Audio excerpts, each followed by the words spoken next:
বেদবাণী ২য় খণ্ড ২৩তম পত্র। ভগবত ভক্ত বিদুর সর্বদাই নিকটে থাকে, দূরে যায় না। লগ্নপতির প্রাপ্ত ভাগ বহন করিয়া কুল সঞ্চয় করে। কোনো বিভেদ দরিদ্রতা তাহাকে আক্রমণ করিতে সমর্থ হয় না। পুরুষার্থপতিও ওই লগ্নপতির ফলাফল সুখ দুঃখময় ভবসাগরের তরঙ্গ ভেদের শক্তি পায় না। তাহার কারণ স্ব ক্ষেত্রভোগের ভোগই বহন করিতে হয়। ভগবানের সুধা সমুদ্র পাঠ করিয়া জ্ঞানীগণ বুঝিতে পারেন না। তাহানরাও মায়া মোহের অধীন অতিক্রম করিতে পারেন না। তাহার কারণও লগ্নপতির ভাগ্য। ধর্মক্ষেত্র যত ধরার ঘরে একাদশীর পালন করেন। বিদুরের ঘরেও ক্ষুদ্কুড়া গ্রহণ করেন। পুরুষার্থপতির ঘরে অমৃতান্নকে তুচ্ছ করেন। অনন্যমনা শব্দ বুঝিতে দ্বিরূপ জ্ঞানের অভাবকেই বুঝায়। যোগকেও অবিচ্ছেদ বুঝায়। যদি বিয়োগ না হয় তবে বোধ শক্তি কি করিয়া হয়? জ্ঞানী বলে কাকে যে জ্ঞানীর অধীন থাকে? জ্ঞানী ও তাহার অবিচ্ছেদের কারণ দ্বিপ্রকার অনুভূতি থাকে না। এছাড়া যাহা কিছু সবই বিয়োগ। জ্ঞানী কর্ম ত্যাগ করিয়া থাকে, যজ্ঞ শেষ করে, দেনা পাওনা হইতে নিষ্কৃতি পায়। কারণ দ্বিতীয় বোধ থাকে না।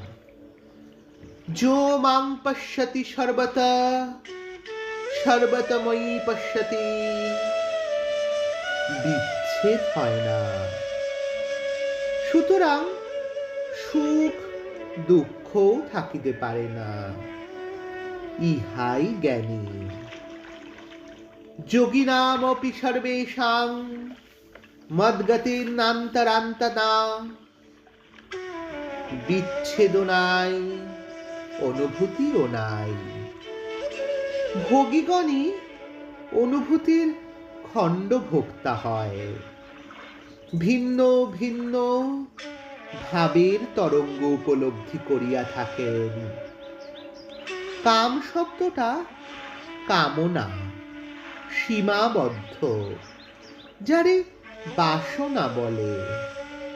জ্ঞানীর সেই বেশন থাকে না। কারণ সত্য আর কিছুই বুঝে না। অনন্যাশ্চিন্তয়ন্ত মাং ইয়ে জনাঃ পর্যুপাসতে তেষাং নিত্যাভিযুক্তানাং যোগক্ষেমং বহাম্যহং।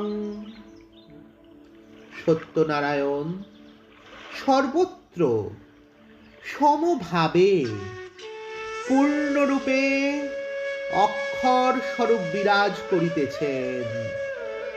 তাহাকে ভুলিয়া জীব সকল কর্তাভিমানে পড়িয়া হাবিডুবি খায়।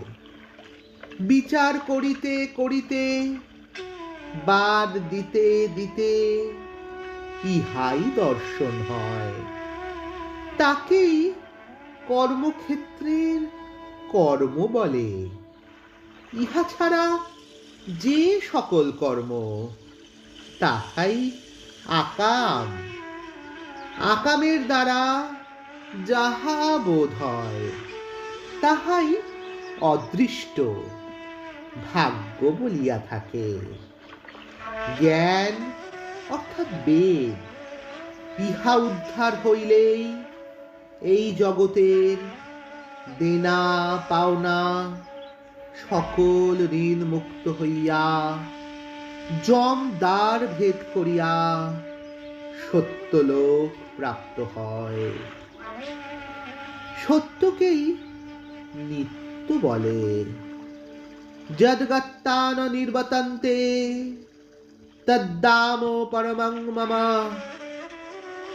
নাম শব্দটি চিন্তামণি, ধ্যানের শ্রেষ্ঠ। যাহা লাভ হইলে বিচ্ছেদ হয় না।